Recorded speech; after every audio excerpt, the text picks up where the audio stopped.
നമസ്കാരം മക്കളെ, നമുക്ക് പഠിക്കാം. ഇന്ന് നമ്മൾ കവർഗത്തിലെ 3ാമത്തെ അക്ഷരമാണ് പഠിക്കുന്നത്. കവർഗത്തിലെ 2 അക്ഷരങ്ങൾ പഠിച്ചു കഴിഞ്ഞു. ക, ഖ. 3ാമത്തെ അക്ഷരം ഉച്ചരിക്കുന്നത് ഗ എന്നാണ്.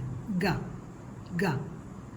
ഗ പ്ലസ് ആ സമമാണ് ഗ. നമുക്ക് ഗ എഴുതാൻ പഠിക്കാം. 2 വരയുടെ മുകളിലെ വരയിൽ നിന്ന് താഴത്തെ വരയിൽ തൊട്ടുകൊണ്ട് ഇംഗ്ലീഷ് അക്ഷരമായ യു വരയ്ക്കുന്ന പോലെ വരച്ച ശേഷം മുകളിലത്തെ വരയിലൂടെ കൊണ്ടുവന്ന് താഴത്തെ വരയിലെത്തുമ്പോൾ നിർത്തിക്കഴിഞ്ഞാൽ ഗ എന്ന അക്ഷരമായി.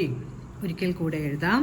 2 വരയുടെ മുകളിലെ വരയിൽ നിന്നും തുടങ്ങി താഴത്തെ വരയിൽ തൊട്ട ശേഷം വീണ്ടും മുകളിലെ വരയിൽ തൊട്ട് താഴത്തെ വരയിൽ കൊണ്ടുവന്ന് നിർത്തുമ്പോൾ ഗ എന്ന അക്ഷരമായി. ഗ എന്നത് വ്യഞ്ജനാക്ഷരമാണ്. നമ്മളിപ്പോൾ വ്യഞ്ജനാക്ഷരങ്ങളാണ് പഠിച്ചുകൊണ്ടിരിക്കുന്നത്. കവർഗത്തിലെ 3ാമത്തെ അക്ഷരമായ ഗയാണ് നമ്മളിപ്പോൾ പഠിക്കുന്നത്. ഗ, ഗ എന്നാണ് ഉച്ചാരണം. ഇനി നമുക്ക് ഗ വരുന്ന വാക്കുകൾ പഠിക്കാം. ആദ്യം എഴുതുന്ന വാക്ക് ഗാനം എന്നാണ്. ഗാനം. ഗാ, ഗ എഴുതി തൊട്ടടുത്തായി ആയുടെ ചിഹ്നം വരച്ചു. ഗാ. ഇനി നം എന്നെഴുതാം. ന എഴുതി അമ്മിന്റെ ചിഹ്നം. നം. ഗാനം, ഗാനം. അടുത്ത് നമുക്ക് ഗീതം എന്നെഴുതാം. ഗീതം. ഗ എഴുതി ഗീ എന്നാവാനായി ഈയുടെ ചിഹ്നം വരച്ച് തം എന്നെഴുതണം. താ എഴുതി അമ്മിന്റെ ചിഹ്നം വരച്ചു. ഗീതം, ഗീതം. ഇനി നമുക്ക് സംഗീതം എന്നെഴുതാം. സം. സാ വരച്ച് അമ്മിന്റെ ചിഹ്നം ഇട്ടു. സം. ഗീ. ഗ എഴുതി ഈയുടെ ചിഹ്നം വരച്ചു. സം ഗീ തം. താ എഴുതി അമ്മിന്റെ ചിഹ്നം. തം. സംഗീതം. അടുത്ത് നമുക്ക് ഗൃഹം എന്നെഴുതാം. ഗ എഴുതി ഋ എന്നതിൻ്റെ ചിഹ്നമാണ് ഇനി വരയ്ക്കേണ്ടത്. ഇപ്പോൾ ഗൃ എന്നായി. ഗൃ. ഹം എന്നാണ് ഇനി എഴുതാൻ പോകുന്നത്. ഹ വരച്ച് അമ്മിൻ്റെ ചിഹ്നവും വരച്ചു. ഗൃഹം, ഗൃഹം. അടുത്ത് നമുക്ക് ഖഗം എന്നെഴുതാം. കവർഗത്തിലെ 2ാമത്തെ അക്ഷരമാണ് ആദ്യം എഴുതുന്നത്. ഖ. ക പ്ലസ് ഹ എന്ന് ഉച്ചരിക്കുന്ന ഖ. ഖഗം. ഗ അരച്ച് അമ്മിന്റെ ചിഹ്നം. ഖഗം, ഖഗം. അടുത്ത് നമുക്ക് ഗൗരി എന്നെഴുതാം. ഗൗരി. ഗൗ. ഗ എഴുതി ഔവിന്റെ ശബ്ദമല്ലേ കേൾക്കുന്നത്. അപ്പൊ ഔവിന്റെ ചിഹ്നം വരയ്ക്കണം. ഗൗ. ഔവിന്റെ ചിഹ്നം വരച്ചു. ഗ വരച്ച് ഔവിന്റെ ചിഹ്നം വരച്ചു. ഗൗ രി. രാ എഴുതി ഈയുടെ ചിഹ്നം. രി. ഗൗരി, ഗൗരി. അടുത്ത് നമുക്ക് ഗഗനം എന്നെഴുതാം. ഗ.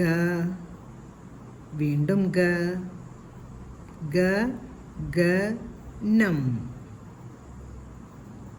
ഗഗനം, ഗഗനം. അടുത്ത് നമുക്ക് ഗുരു എന്നെഴുതാം. ഗു. ഗ എഴുതി ഊന്റെ ചിഹ്നം. ഗു രു. രാ എഴുതി ഊന്റെ ചിഹ്നം. രു. എങ്ങനെ വായിക്കും? ഗുരു, ഗുരു. അടുത്ത് നമുക്ക് ഗംഗ എന്നെഴുതാം. ഗംഗ. ഗം. ഗ എഴുതി അമ്മിന്റെ ചിഹ്നം. ഗം. ഗ. ഗ. ഗംഗ. അടുത്ത് നമുക്ക് ഗ്രഹം എന്നെഴുതാം. ഗ്രഹം. ഗ്ര.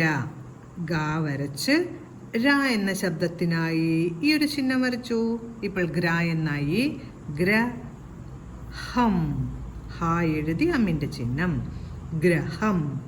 ഇത് ഗൃഹമാണ്, ഇത് ഗ്രഹമാണ്. ഈ 2 ചിഹ്നങ്ങളും തെറ്റി ഉച്ചരിക്കരുത്. അടുത്ത് നമുക്ക് ഗോവ് എന്നെഴുതാം. ഗോവ്. ഗായുടെ കൂടെ ഓ എന്ന ശബ്ദമാണ് കേൾക്കുന്നത്.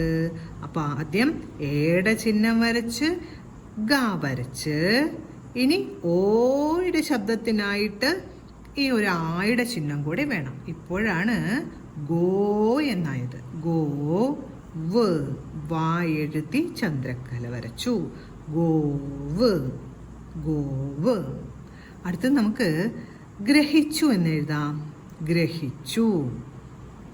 ഗ്ര, ഗ വരച്ച് രായുടെ ശബ്ദത്തിനായി ഒരു ചിഹ്നം ചേർത്തു. ഗ്ര. ഹി, ഹ എഴുതി ഈയുടെ ചിഹ്നം. ഗ്രഹിച്ചു. ഛ ഉറപ്പിച്ചു ഉച്ചരിക്കുന്നുണ്ട്. ചായയുടെ കൂട്ടക്ഷരം വേണം. അതിനുശേഷം ഊന്റെ ചിഹ്നവും വരച്ചു. ഗ്രഹിച്ചു. ഇന്ന് നമ്മൾ കവർഗത്തിലെ മൂന്നാമത്തെ അക്ഷരമായ ഗായാണ് പഠിച്ചത്. ഗാ വരുന്ന വാക്കുകളായ ഗാനം, ഗീതം, സംഗീതം, ഗൃഹം, ഖഗം, ഗൗരി. ഒരുമിച്ച് വായിക്കൂ. ഗഗനം, ഗുരു, ഗംഗ, ഗ്രഹം, ഗോവ്, ഗ്രഹിച്ചു. നമ്മൾ ഇന്ന് പഠിച്ച വാക്കുകളെല്ലാം പറഞ്ഞുകൊണ്ട് എഴുതി പഠിക്കാൻ ശ്രമിക്കണം. അടുത്ത ക്ലാസ്സിൽ കാണാം മക്കളെ. നമസ്കാരം.